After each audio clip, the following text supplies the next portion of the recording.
ದೇವೇಗೌಡರ ತವರಿನಲ್ಲೇ ದಳಪತಿಗಳ ಕೋಟೆಯಲ್ಲೇ ಕಾಂಗ್ರೆಸ್ ಸಮಾವೇಶ ನಡೆದಿದೆ. ಜೆಡಿಎಸ್ನ ಜಂಘಾಬಲವೇ ಉಡುಗೋ ಹಾಗೆ ಸಿದ್ದರಾಮಯ್ಯ ಗುಡುಗಿದ್ದಾರೆ. ಜೆಡಿಎಸ್ಗೆ ಮಾತ್ರವಲ್ಲ, ಬಿಜೆಪಿ ವಿರುದ್ಧವೂ ತೀವ್ರ ವಾಗ್ದಾಳಿ ಈ ಶಕ್ತಿ ಪ್ರದರ್ಶನ ಸಮಾವೇಶದಲ್ಲಿ ನಡೆದಿದೆ. ಸಿದ್ದರಾಮಯ್ಯ ಅವರ ಜೊತೆ ಬಂಡೆಯಾಗಿ ನಿಲ್ತೇನೆ ಅಂತ ಸಮಾವೇಶದಲ್ಲಿ ಡಿಕೆ ಶಿವಕುಮಾರ್ ವಾಗ್ದಾನ ಮಾಡಿದ್ದಾರೆ. ಇದು ಕಾಂಗ್ರೆಸ್ ಮತ್ತು ಸ್ವಾಭಿಮಾನಿಗಳ ಒಕ್ಕೂಟ ಸೇರಿ ನಡೆಸ್ತಾ ಇರುವ ಜನ ವಿಕಾಸ ಸಮಾವೇಶ ಆಗಿದೆ. ಮತದಾರರಿಗೆ ಕೃತಜ್ಞತೆ ಸಲ್ಲಿಸುವ ಸಮಾವೇಶವಾಗಿದೆ ಅಂತ ಸಿಎಂ ಸಿದ್ದರಾಮಯ್ಯ ಆರಂಭದಲ್ಲೇ ಸ್ಪಷ್ಟಪಡಿಸಿದ್ರು. ಅನೇಕ ಜನ ಸದಸ್ಯರು ನನ್ನ ಹತ್ರ ಬಂದು ಹೇಳಿದ್ರು, ನಾವು ಒಂದು ನಿಮಗೆ ಕೃತಜ್ಞತೆ ಸಮಾವೇಶವನ್ನು ಮಾಡಬೇಕು, ಸ್ವಾಭಿಮಾನಿಗಳ ಒಕ್ಕೂಟದಿಂದ ಇದನ್ನು ಮಾಡ್ತೇವೆ ಅಂತ ಬಂದು ಹೇಳಿದ್ರು. ನಾನು ಹೇಳಿದೆ, ನಾನು ಈ ರಾಜ್ಯದ ಮುಖ್ಯಮಂತ್ರಿ, ನಾವು ಹಾಗೆ ಒಕ್ಕೂಟದಿಂದ ಮಾಡಲಿಕ್ಕೆ ಸಾಧ್ಯ ಆಗಲ್ಲ, ಪಕ್ಷನು ಸೇರಿಸ್ಕೊಂಡು ಮಾಡಬೇಕು ಅಂತ ಹೇಳಿದಾಗ ಅವರು ಒಪ್ಕೊಂಡ್ರು. ಹಾಗಾಗಿ ಇದು ಪ್ರದೇಶ ಕಾಂಗ್ರೆಸ್ ಸಮಿತಿ ಮತ್ತು ಸ್ವಾಭಿಮಾನಿಗಳ ಒಕ್ಕೂಟದ ವತಿಯಿಂದ ನಡೀತಾ ಇರ್ತಕ್ಕಂಥ ಸಮಾವೇಶ. ರಾಜ್ಯದಲ್ಲಿ ಬಿಜೆಪಿ ಅಧಿಕಾರಕ್ಕೆ ಬಂದಿದ್ದು ಹಿಂಬಾಗಿಲಿನಿಂದಲೇ ಹೊರತು ನೇರವಾಗಿ ಬಂದಿದ್ದಲ್ಲ. ಹಾಗೇನೆ ಕುಮಾರಸ್ವಾಮಿ ಮುಖ್ಯಮಂತ್ರಿ ಆಗಿದ್ದು ಕೂಡ ಅವರ ಬಲದಿಂದಲ್ಲ ಅಂತ ಸಿದ್ದರಾಮಯ್ಯ ವಾಗ್ದಾಳಿ ನಡೆಸಿದ್ರು. ನನ್ನ 40 ವರ್ಷದ ರಾಜಕೀಯ ಜೀವನದಲ್ಲಿ ಹಾಸನದಲ್ಲಿ ಇಷ್ಟೊಂದು ದೊಡ್ಡ ಸಮಾವೇಶ ಆಗಿರುವುದನ್ನ ನೋಡಿರ್ಲಿಲ್ಲ. ಅನೇಕ ಸಚಿವರ ಸೂಚನೆ ಮೇರೆಗೆ ಹಾಸನದಲ್ಲಿ ಇಷ್ಟೊಂದು ದೊಡ್ಡ ಸಮಾವೇಶ ಮಾಡ್ತಿದ್ದೇವೆ ಅಂತ ಹೇಳಿದ್ರು. ಇದು ಪಕ್ಷದ ಕಾರ್ಯಕರ್ತರು ಮಾಡ್ತಿರುವ ಸಮಾವೇಶವಲ್ಲ, ಸ್ವಾಭಿಮಾನಿ ಒಕ್ಕೂಟ ಮತ್ತು ಪಕ್ಷದ ಬಗ್ಗೆ ಸಹಾನುಭೂತಿ ಉಳ್ಳವರು ಸೇರಿ ಮಾಡ್ತಿರೋ ಕಾರ್ಯಕ್ರಮ. ಜೊತೆಗೆ ಕಾಂಗ್ರೆಸ್ ಕಾರ್ಯಕರ್ತರು ಸೇರ್ಕೊಂಡು ಕಾರ್ಯಕ್ರಮ ಮಾಡ್ತಾ ಇದ್ದೇವೆ. ಡಾಕ್ಟರ್ ರಾಜ್ಕುಮಾರ್ ಅಭಿಮಾನಿಗಳೇ ದೇವರು ಅಂತಿದ್ರು, ನಾನು ಕೂಡ ಮತದಾರರೇ ದೇವರು ಅಂತ ಅಂದುಕೊಂಡಿದ್ದೇನೆ ಅಂತ ಹೇಳಿದ್ರು. ರಾಜ್ಕುಮಾರ್ ಅವರು ಒಂದು ಮಾತು ಹೇಳ್ತಾ ಇದ್ರು, ಅದೇನಪ್ಪಾ ಅಂತಂದ್ರೆ ಅಭಿಮಾನಿ ದೇವರು ಅಂತ ಹೇಳ್ತಾ ಇದ್ರು. ಅಭಿಮಾನಿ ದೇವರು ನಮಗೆ ಮತದಾರ ಬಂಧುಗಳೇ ದೇವರು ಅಂತಕ್ಕಂಥ ಮಾತುಗಳನ್ನು ಹೇಳಲಿಕ್ಕೆ ಬಯಸ್ತಾ ಇದ್ದಾರೆ. ಕರ್ನಾಟಕದ ಇತಿಹಾಸದಲ್ಲಿ ಸುಭದ್ರ ಸರ್ಕಾರವನ್ನು ಕೊಡಲಿಕ್ಕೆ ಸಾಧ್ಯ ಆಗಿರ್ತಕ್ಕಂಥದ್ದು ಯಾವತ್ತು ಜೆಡಿಎಸ್ ಆಗಲಿ ಬಿಜೆಪಿ ಆಗಲಿ ತಮ್ಮ ಸ್ವಂತ ಶಕ್ತಿ ಮೇಲೆ ಜನರ ಆಶೀರ್ವಾದವನ್ನು ಪಡೆದು ಅಧಿಕಾರಕ್ಕೆ ಬಂದಿಲ್ಲ. ಕುಮಾರಸ್ವಾಮಿ 2 ಸಾರಿ ಮುಖ್ಯಮಂತ್ರಿ ಆಗಿರ್ತಕ್ಕಂಥದ್ದು ಒಮ್ಮೆ ಬಿಜೆಪಿಯವರ ಸಹಾಯದಿಂದ, ಇನ್ನೊಮ್ಮೆ ನಮ್ಮ ಸಹಾಯದಿಂದ. ಬಿಜೆಪಿಯವರು 2008ರಲ್ಲಿ 2018ರಲ್ಲಿ ಅಧಿಕಾರಕ್ಕೆ ಬಂದರು. ಹಿಂಬಾಗಲಿನಿಂದ ಬಂದರೆ ಹೊರತು ಮುಂಬಾಗಲಿನಿಂದ ಬರಲಿಲ್ಲ. ಮುಂಬರುವ ವಿಧಾನಸಭೆ ಚುನಾವಣೆಯಲ್ಲಿ ಹಾಸನದಲ್ಲಿ ಎಲ್ಲಾ ಕ್ಷೇತ್ರಗಳನ್ನು ಗೆಲ್ತೇವೆ, ಅದಕ್ಕೆ ಮೊನ್ನೆ ರಾಜ್ಯದಲ್ಲಿ ನಡೆದ ಉಪಚುನಾವಣೆಯೇ ಸಾಕ್ಷಿ ಅಂತ ಹೇಳಿದ್ರು. ಬಿಜೆಪಿ ಹಾಗೂ ಜೆಡಿಎಸ್ ಎರಡೂ ಬಡವರ ವಿರೋಧಿಗಳು, ನಾವು ಬಡವರ, ಹಿಂದುಳಿದವರ, ದಲಿತರ ಪರವಾಗಿದ್ದೇವೆ ಅಂತ ಜೆಡಿಎಸ್ ಮತ್ತು ಬಿಜೆಪಿ ವಿರುದ್ಧ ವಾಗ್ದಾಳಿ ನಡೆಸಿದ್ರು. ಬಡವರ ಹೊಟ್ಟೆ ಮೇಲೆ ಹೊಡಿತಕ್ಕಂಥವರು ಬಿಜೆಪಿಯವರು, ಜೆಡಿಎಸ್ನವರೇ ಹೊರತು ಕಾಂಗ್ರೆಸ್ನವರಲ್ಲ. ಬಿಜೆಪಿಯಿಂದ ರಾಜ್ಯದ ಜನರಿಗೆ ಅನ್ಯಾಯವಾಗ್ತಾ ಇದೆ. ಈ ಅನ್ಯಾಯದ ಬಗ್ಗೆ ಯಾವತ್ತಾದ್ರೂ ಕೇಳಿದ್ದೀರಾ ಮಿಸ್ಟರ್ ದೇವೇಗೌಡ ಅಂತ ಪ್ರಶ್ನೆ ಮಾಡಿದ್ರು. ಕೇಂದ್ರ ಮಂತ್ರಿಯಾಗಿರುವ ಕುಮಾರಸ್ವಾಮಿ ಈ ರಾಜ್ಯದ ಜನರಿಗಾಗ್ತಿರುವ ಅನ್ಯಾಯದ ಬಗ್ಗೆ ಕೇಳಿದ್ದೀರಾ ಅಂತ ಕಿಡಿಕಾರಿದ್ರು. ಯಾವುದೇ ಕಾರಣಕ್ಕೂ ಗ್ಯಾರಂಟಿ ಯೋಜನೆಗಳನ್ನ ನಿಲ್ಲಿಸೋದಿಲ್ಲ, ನಾವು ಅಧಿಕಾರದಲ್ಲಿ ಇರೋವರೆಗೂ ಗ್ಯಾರಂಟಿ ಯೋಜನೆಗಳಿರತ್ತೆ, 2028ರಲ್ಲಿ ಮತ್ತೆ ನಾವೇ ಅಧಿಕಾರಕ್ಕೆ ಬರ್ತೀವಿ ಅಂತ ಹೇಳಿದ್ರು. ಸಮಾವೇಶದಲ್ಲಿ ದೇವೇಗೌಡರ ವಿರುದ್ಧ ಸಿದ್ದರಾಮಯ್ಯ ತೀವ್ರ ವಾಗ್ದಾಳಿ ನಡೆಸಿದ್ರು. ದೇವೇಗೌಡರು ರಾಜಕೀಯ ಮಾಡ್ಲಿ, ಆದ್ರೆ ದ್ವೇಷದ ರಾಜಕಾರಣ ಮಾಡೋದು ಬೇಡ, ಬೇರೆಯವರನ್ನ ಮುಗಿಸೋ ರಾಜಕಾರಣ ಮಾಡೋದು ಬೇಡ ಅಂತ ಹೇಳಿದ್ರು. ದೇವೇಗೌಡರು ಜೆಡಿಎಸ್ ನಲ್ಲಿ ಯಾರನ್ನೂ ಬೆಳೆಯೋಕ್ ಬಿಟ್ಟಿಲ್ಲ. BL ಶಂಕರ್, YK ರಾಮಯ್ಯ ಅವರ ಮನೆ ಮಕ್ಕಳಂತೆ ಇದ್ರು, ಆದ್ರೂ ಅವರನ್ನ ಬೆಳೆಸಿಲ್ಲ. ನಮಗೆಲ್ಲ ರಾಜಕೀಯ ವನವಾಸ ಮಾಡಿಸಿದ್ರು, ಈಗ ತಮ್ಮ ವನವಾಸವನ್ನ ತಾವೇ ಅನುಭವಿಸ್ತಿದ್ದಾರೆ ಅಂತ ಟೀಕಿಸಿದ್ರು. ಸಿದ್ದರಾಮಯ್ಯನನ್ನ ಹಣಕಾಸು ಮಂತ್ರಿ ಮಾಡಿದೆ ಅಂತ ಹೇಳ್ತಾರೆ, ಆದ್ರೆ ನಾನು SL ಜಾಲಪ್ಪ ಇರದೇ ಇದ್ದಿದ್ರೆ ದೇವೇಗೌಡರು CM ಕೂಡ ಆಗ್ತಿರ್ಲಿಲ್ಲ ಅಂತ ವಾಗ್ದಾಳಿ ನಡೆಸಿದ್ರು. ಯಾವತ್ತೂ ಕೂಡ ಯಾರನ್ನು ಬೆಳೆಸಲಿಕ್ಕೆ ಇಷ್ಟಪಡಲ್ಲ. ಬೇರೆಯವರು ಇರಲಿ, ಒಕ್ಕಲಿಗರನ್ನೇ ಬೆಳೆಸಕ್ಕೆ ಇಷ್ಟಪಡಲ್ಲ.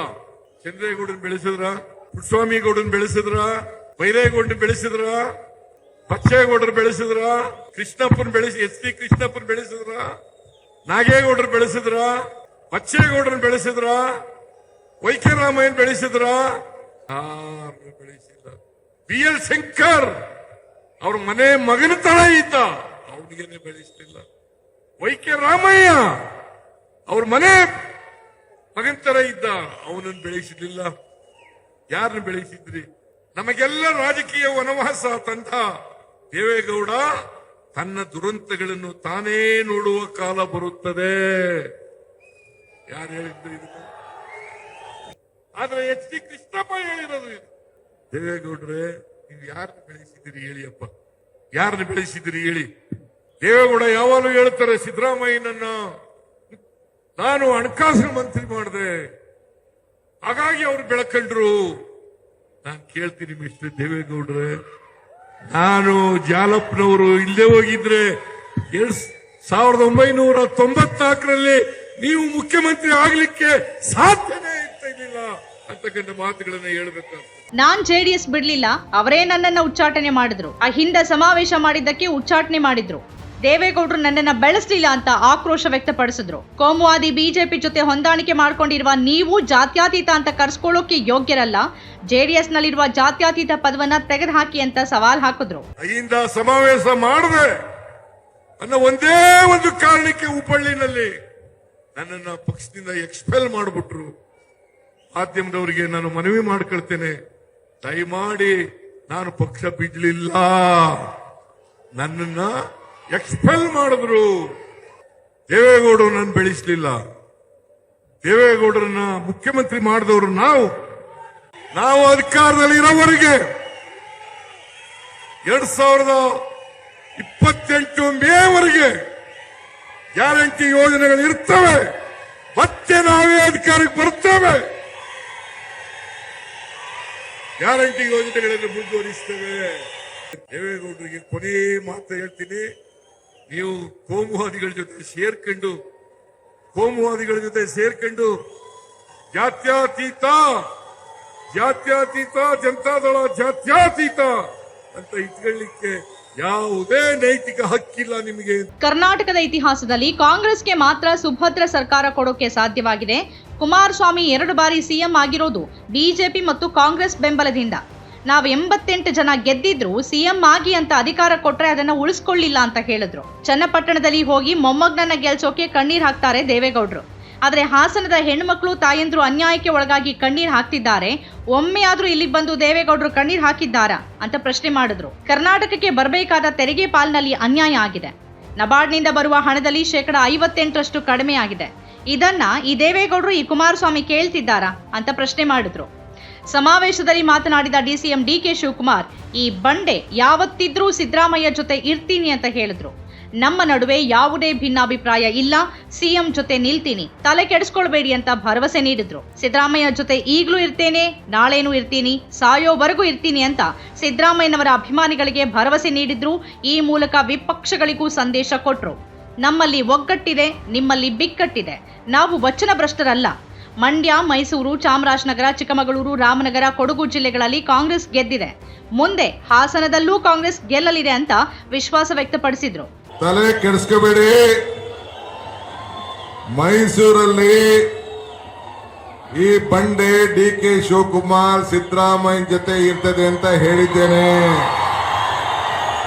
ಈಗೂ ಇರ್ತೀನಿ, ನಾಳೆನೂ ಇರ್ತೀನಿ, ಸಾಯೋವರೆಗೂ ಇರ್ತೀನಿ. ಡಿಕೆ ಶಿವಕುಮಾರ್ ಕಮದಲ್ಲಿ ಇಟ್ಕೊಳ್ಳಿ.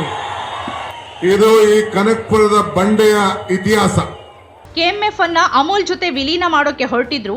ಈಗ ನಂದಿನಿ ಹಾಲು ದೆಹಲಿಗೆ ಹೋಗ್ತಾ ಇದೆ. ನಂದಿನಿ ತುಪ್ಪ ತಿರುಪತಿ ತಿಮ್ಮಪ್ಪನ ಪ್ರಸಾದ ತಯಾರಿಕೆಗೆ ಹೋಗ್ತಿದೆ. ನಾವು ರಾಜಕಾರಣ ಮಾಡೋಕ್ ಬಂದಿಲ್ಲ, ನಿಮ್ಮ ಬದುಕಿನಲ್ಲಿ ಒಂದಾಗೋಕೆ ಬಂದಿದ್ದೀವಿ ಅಂತ ಹೇಳಿದ್ರು. ಸಮಾವೇಶದಲ್ಲಿ ಮಾತನಾಡಿದ ಸಚಿವ ಕೆಎನ್ ರಾಜಣ್ಣ, ಹಾಸನ ಜಿಲ್ಲೆಯಲ್ಲಿ ಪರಿಸ್ಥಿತಿ ಬದಲಾಗಿದೆ. ಸಿದ್ದರಾಮಯ್ಯ, ಡಿಕೆ ಶಿವಕುಮಾರ್ ನೇತೃತ್ವದಲ್ಲಿ ಬದಲಾವಣೆಯ ಪರ್ವ ಆರಂಭವಾಗಿದೆ. ಹಾಸನದಲ್ಲಿ ಕಾಂಗ್ರೆಸ್ ಕಾರ್ಯಕರ್ತರ ಶಕ್ತಿ ಹೆಚ್ಚಿದೆ ಅಂತ ಹೇಳಿದ್ರು. ಹಾಸನ ಅಂದ್ರೆ ಒಬ್ಬರದ್ದೇ ಸಾಮ್ರಾಜ್ಯ ಅನ್ನೋ ಭಾವನೆ ಇತ್ತು. ಅದೆಲ್ಲವನ್ನು ಹುಸಿ ಮಾಡಿದವರು ನಮ್ಮ ಪಕ್ಷದ ಕಾರ್ಯಕರ್ತರು, ಮುಖಂಡರು ಅಂತ ಕೆಎನ್ ರಾಜಣ್ಣ ಹೇಳಿದ್ರು. ಏನೇ ಹೊರ ಜಿಲ್ಲೆಗಳಲ್ಲಿ, ಹೊರ ರಾಜ್ಯದಲ್ಲಿ ಹಾಸನ ಅಂತ ಹೇಳಿದ್ರೆ ಒಬ್ಬರ ಕೈವಶ, ಅವರ ಒಂದು ಜಹಗೀರಿ, ಅವರ ಸಾಮ್ರಾಜ್ಯ ಅಂತಕ್ಕಂಥ ಏನು ಭಾವನೆ ಹುಟ್ಟಿತ್ತು, ಆ ಭಾವನೆಯನ್ನೆಲ್ಲ ಹುಸಿ ಮಾಡಿದಂತವರು ಈ ಕ್ಷೇತ್ರದ ಮುಖಂಡಗಳು ಮತ್ತು ಮತದಾರರು. ಸಮಾವೇಶದಲ್ಲಿ ಪಾಲ್ಗೊಂಡಿದ್ದ ರಾಜ್ಯ ಕಾಂಗ್ರೆಸ್ ಉಸ್ತುವಾರಿ ರಣದೀಪ್ ಸಿಂಗ್ ಸುರ್ಜೇವಾಲಾ ಆದಿವಾಸಿಗಳು, ಅಲ್ಪಸಂಖ್ಯಾತರು, ದಲಿತರು, ಹಿಂದುಳಿದ ವರ್ಗದವರು, ಮಹಿಳೆಯರು, ಯುವಕರ ಜೀವನದ ಮೇಲೆ ನರೇಂದ್ರ ಮೋದಿ ಸರ್ಕಾರ ದಾಳಿ ಮಾಡ್ತಿದೆ ಅಂತ ಆರೋಪ ಮಾಡಿದ್ರು. ಕಾಂಗ್ರೆಸ್ನ ಗ್ಯಾರಂಟಿಗಳ ಮೇಲೆ ದಾಳಿ ಮಾಡುವ ಮೂಲಕ ರಾಜ್ಯದ ಬಡವರು, ದುರ್ಬಲ ವರ್ಗದವರ ಶಕ್ತಿಯನ್ನ ಕಸಿದುಕೊಳ್ಳೋ ಯತ್ನ ಆಗ್ತಿದೆ. ಆದರೆ ಖರ್ಗೆ, ರಾಹುಲ್ ಗಾಂಧಿ, ಸಿದ್ದರಾಮಯ್ಯ, ಡಿಕೆ ಶಿವಕುಮಾರ್ ಇರೋವರೆಗೂ ಅಂತಹ ಪ್ರಯತ್ನಗಳು ಫಲಿಸೋದಿಲ್ಲ ಅಂತ ಹೇಳಿದ್ರು. ಸಚಿವರು, ಸಂಸದರು, ಕಾಂಗ್ರೆಸ್ನ ವಿವಿಧ ಜಿಲ್ಲೆಗಳ ಪದಾಧಿಕಾರಿಗಳು ಸಮಾವೇಶದಲ್ಲಿ ಪಾಲ್ಗೊಂಡಿದ್ರು. ಒಟ್ಟಾರೆ ಸಿದ್ದರಾಮಯ್ಯ ಹಾಗೂ ಡಿಕೆ ಶಿವಕುಮಾರ್ ಈವರೆಗೂ ಉಳಿಸ್ಕೊಂಡು ಬಂದಿದ್ದ ಒಗ್ಗಟ್ಟಿನ ಇಮೇಜ್ಗೆ ದೊಡ್ಡ ಬೂಸ್ಟ್ ಹಾಸನದಲ್ಲಿ ಸಿಕ್ಕಿದೆ. ಕಾಂಗ್ರೆಸ್ನೊಳಗೆ ಒಗ್ಗಟ್ಟಿದೆ, ವಿಪಕ್ಷದಲ್ಲಿ ಬಿಕ್ಕಟ್ಟಿದೆ ಅನ್ನೋ ಸಂದೇಶ ರವಾನೆ ಆಗಿದೆ. ಸ್ವತಂತ್ರ ಪತ್ರಿಕೋದ್ಯಮ ಇಂದಿನ ತುರ್ತು. ಅದನ್ನ ವಾರ್ತಾ ಭಾರತಿ ಮಾಡ್ತಾ ಇದೆ. ನಮ್ಮ ಚಾನೆಲ್ ಅನ್ನ ಸಬ್ಸ್ಕ್ರೈಬ್ ಮಾಡೋದ್ರ ಜೊತೆಗೆ ಬೆಲ್ ಐಕಾನ್ ಒತ್ತಿ ನಮ್ಮನ್ನು ಬೆಂಬಲಿಸಿ. ಹಾಗೆ ನಮ್ಮ ಕಾರ್ಯಕ್ರಮಗಳನ್ನು ಲೈಕ್ ಮಾಡಿ, ಕಮೆಂಟ್ ಮಾಡಿ, ಅದನ್ನು ಬೇರೆಯವ್ರಿಗೂ ಕೂಡ ಶೇರ್ ಮಾಡಿ. ಹೀಗೆ ನೀವು ಮಾಡಿದಾಗ ನಮ್ಮ ಚಾನೆಲ್ ಮತ್ತಷ್ಟು ಜನರಿಗೆ ತಲುಪತ್ತೆ. ಆ ಮೂಲಕ ನಮಗೆ ಸಹಕಾರ ಆಗುತ್ತೆ. ಇದು ನೀವು ಯಾವುದೇ ಖರ್ಚಿಲ್ಲದೆ ಮಾಡಬಹುದಾದ ಸಹಕಾರ.